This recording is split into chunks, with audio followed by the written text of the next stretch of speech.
Hello everyone and welcome to another Crafty Panda Minecraft video, and in today's episode we're going to be building two water elevators, one that goes up, one that goes down, and there are more complicated ways of doing this. You can send a redstone signal up and down, but I just wanted to make a nice and simple video where you have a quick elevator that goes up and a way of getting down again. That's just really nice and simple for you to build, and you can build this in your survival world.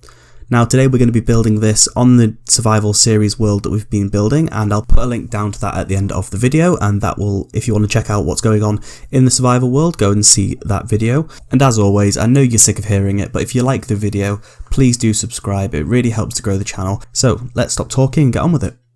Okay, so here we go.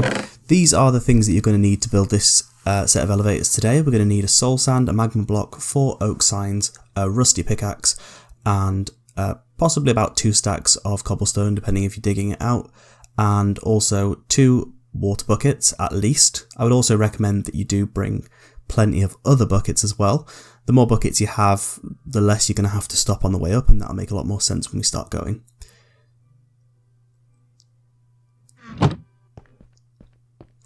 And of course, for the soul sand and the magma block, you are going to have gone through the nether, which means you are probably going to have needed diamond as well. So just pop through to the nether as quickly as you can, grab 1 soul sand, 1 magma block, and you're good to go. So the next thing is to choose where you're going to be building this. Now for me, I've just made a bit of an enchanting room here, and I am going to be building this, and it's going to be going straight down into a room that I've already set up down in my mine. And I know that that's down there, and I know this is underneath, so I've checked that already using the coordinates, but you can do this anywhere. If you're going to mine out from where you go down, that's just as easy.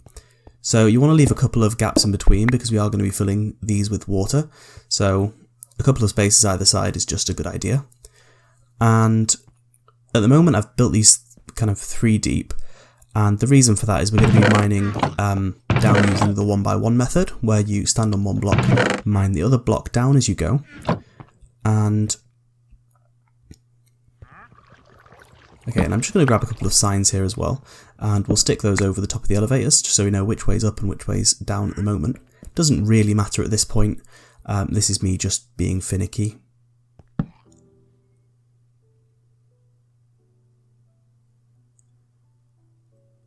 So this one will have going down, and then this one will have going up.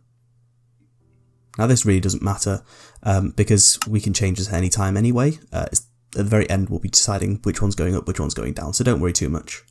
The first thing is just to get down to the actual level that we're going to be going to. Now for me, we're going down to my level 11 mine, so that is how far we're going to be going down.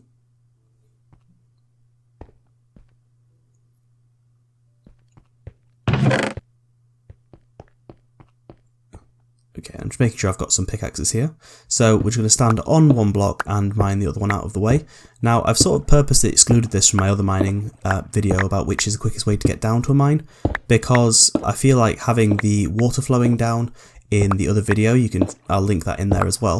The water flow down kind of option, the swimming mine entrance, is possibly a lot better for getting down. I feel like this 2x2 method, you get down to level 11 very quickly, but it's not as easy for getting back up again, so possibly not as good. So as I'm digging down now, I'm just sticking some torches in here. It's very unlikely that anything is going to spawn around us because of the 24 block spawn radius, but we're just going to dig our way down. I've just put some torches down so you can actually see what I'm doing here. Now I'm not going to be doing this for kind of both sides, but for this one I will do, so you can see what I'm doing. Now you might find that you come into a cavern like this. If you do, we're not bothered about going and exploring it at the moment. I'm just going to time-lapse what I did do, which is just quickly make sure there was nothing that was going to blow me up or anything that was, dangerous. And just put a bit of light down there just to make sure nothing's going to spawn. And then all we're going to do is just get back into that sort of 2x2 area, or that 1x1 area, sorry. And we're just going to block it up and just carry on digging our way down.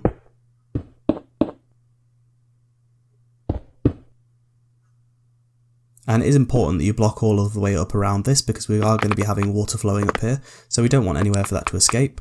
So just block yourself in, and again I'm going to time lapse this just so you don't have to watch it all. Okay, I'm just speeding this mining up now, but you get the idea. Just dig down to wherever you want to dig to on your world.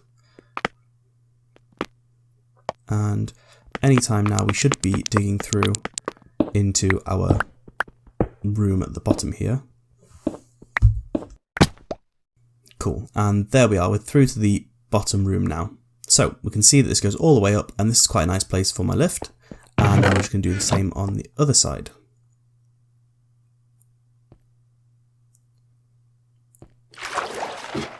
So of course you don't really want to be digging up just in case there is an kind of odd lava pool there. So I'm just going to use the swim mechanics that we talked about in the mining video just to swim straight back up my kind of water elevator here.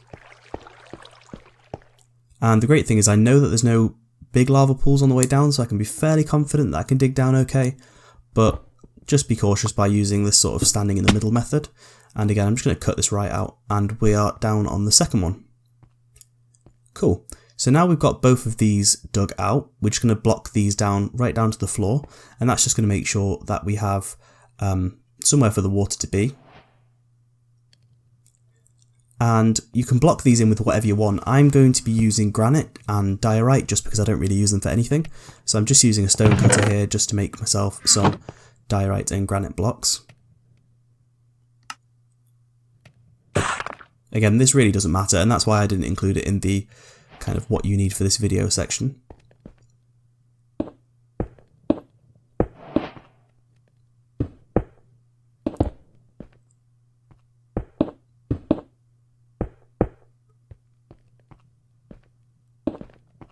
Okay, and we're just going to replicate that for the diorite side as well.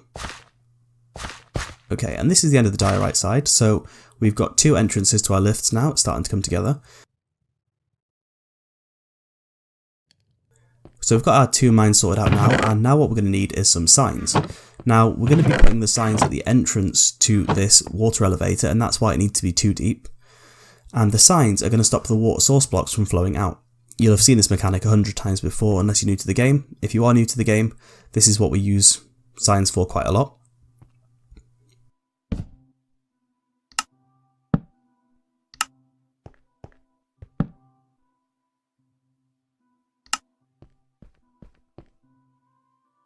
So I'm just going to get another sign here.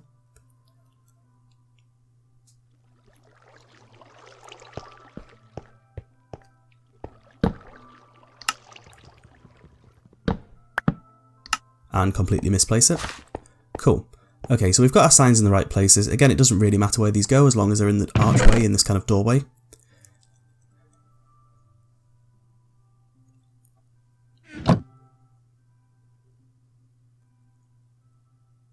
Okay, now at this point I've got 2 water source buckets, and it is doable with 2 water source buckets, I believe, possibly 3. But really, I would suggest doing this sort of when you've got a little bit of iron at your disposal, and you can have maybe 8, 9, 10 buckets. It just makes it a lot easier. And we're just going to be placing the water source buckets in like this, and we're going to do this all the way to the top. Now, we can't just place one at the top and let it fall down. We do have to place the source blocks all the way up, and that is because of how the bubble mechanics work, and you're going to see that as we come to the end of it. And the way that we're going to be doing the water sources to make our life a lot easier is we're going to be producing infinite water sources all the way up. So we're going to be placing them like this, and in a second I'm going to show you how we go about doing the infinite water sources all the way up. So to fill all of these buckets now, I'm going to make one of these sources, and this just to show you what we're going to be doing, kind of basically. And again, you probably already know this, but in Minecraft, wherever there are 3 water blocks placed alongside each other, the central block can always be removed infinitely. So if we place 2 buckets down with water, we'll have an infinite water source by taking out the middle bucket, the middle piece of water. Okay, and as you can see, we're just filling all of these water buckets up now. Now, it's a good idea to keep 2 spare buckets in your inventory, and the reason I say that is because otherwise, if you do place them all down, you're going to have to pick them up again to create your infinite source. So if you just keep on refilling 2 and putting them back in your inventory, you're always going to have a sort of backup there. Now, you'll see that these water dynamics show that it's flowing downwards. Don't worry if that's the case, it will show that, but yeah, you just have to trust that they are placed. But it is important to be careful when you're placing these water sources as we go up, because if you miss one, it'll be quite difficult to find out where that is. So there's a couple of different ways that you can go about placing these up. Now, you can either just keep on holding spacebar and swimming upwards and placing water sources, as you can see here. This bit is a bit fiddly. Alternatively, you can sit in the stream like this and just swim up. That's a little bit easier. but again, I think it's a little bit messy and it's not really going to be ideal. And the sort of third way that you can do this, and it's the way that I suggest you would do it, is to get a stack of any material. I use cobblestone, and just pillar your way up. And then all we're going to do is pillar up a couple, and then we're going to place the water source blocks below us. You can always get away with jumping 3 steps. You'll be able to reach down and place 3 water source blocks, but as you can see here, we've got 2 left over. We're going to dig into the wall, and we're going to dig out that space. Now, this is going to be a different perspective from what you saw before, but as you can see here, there's still 3 by 1. I'm going to place 1 at the far end, 1 at the near end, and we're just going to aim at that middle really carefully and just fill all the buckets up again. I'm just going to fill the 2 reserves up again because I always forget. And then after we've done that, we're just going to fill this area with cobblestone and lean down and place all of these source blocks.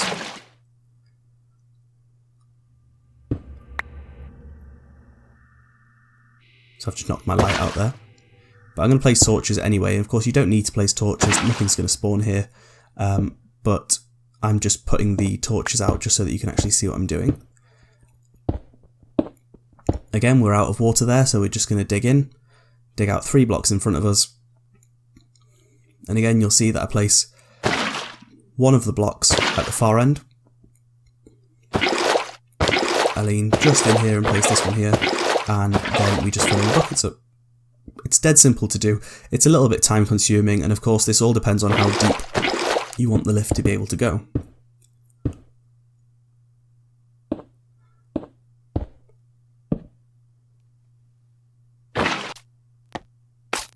And again, we're just going to pillar up there and place all of these blocks.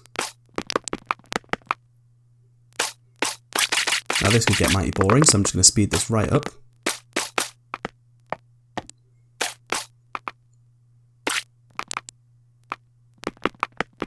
Something quite satisfying about watching buckets of water being filled up in time lapse.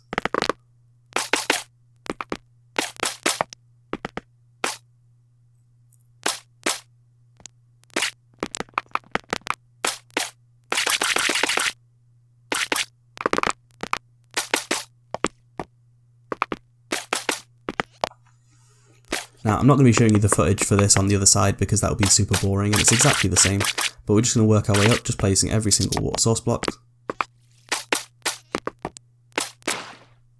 Okay, I'm just going to slow this down because we're nearing the top here, and as you can see, I just leave the last one at the kind of walking level, and then what I'm going to do is fill in where we were pillaring it up because we don't want anything to spawn there, and we're going to refill the buckets up. So I'm just doing this outside, obviously. I'm up in the base again now, so refilling all of the buckets, and then we're just going to do the other side.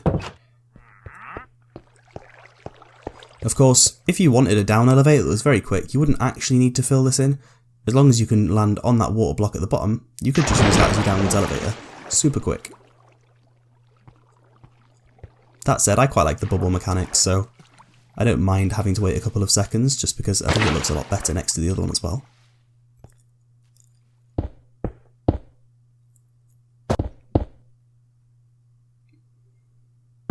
So again, I've just skipped through so you don't have to watch the whole thing there, and I'm just trying to mess about and stick some torches in here just so that it's not so dark within these. And that's the basis of this method. So now what we have to do is go down to the bottom, and in each one of these columns we're going to place one of these blocks. So with the new mechanics since the aquatic update, if you place a soul sand block underneath water source blocks, it'll send bubbles up through them. And this is how we're going to get our up elevator. So we stick a soul sand in here, and you can see that the bubbles are there. So if the bubbles are there, that means it's worked because it's going to be sending that right upwards. And likewise, when we go to the other side, if we dig out this bottom block again and put the magma block in, you'll see bubbles coming downwards, and that means that we've got that bit done as well. And as you can just see in there, that cobblestone is just flowing down. And with the magma, you can actually take damage. It's a tiny bit of damage that you take with the magma, but if you hold shift as you come down the elevator, you're not going to take any damage, and even if you do, it's negligible. Okay, so there's our basic functioning elevators, so just to test them out. So we're going to go straight up. Now you can hold spacebar to make this go quicker, I don't like that we just bounced at the top there, so I'm going to take this torch out and just possibly stick a block in there. I prefer my lifts with concussion.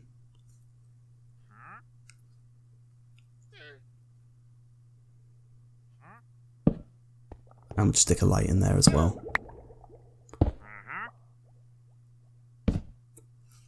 Okay, going down. And likewise, you can swim straight down if you want to, the bubbles will help, or you can hold shift and that'll make you go down faster.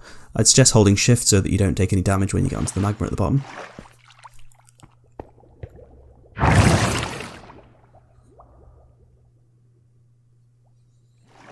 Cool, and there we have it, functioning lifts. So what I'm going to do now, just as an extra touch, is get rid of the signposts and just make this look a little bit more lift-like.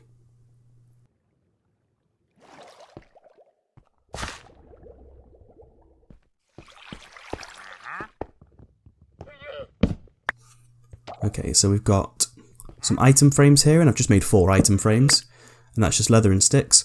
And we're going to stick some stairs in and then rotate them so that they look like a lift. Then we're going to go in the wrong elevator and swim down to the bottom.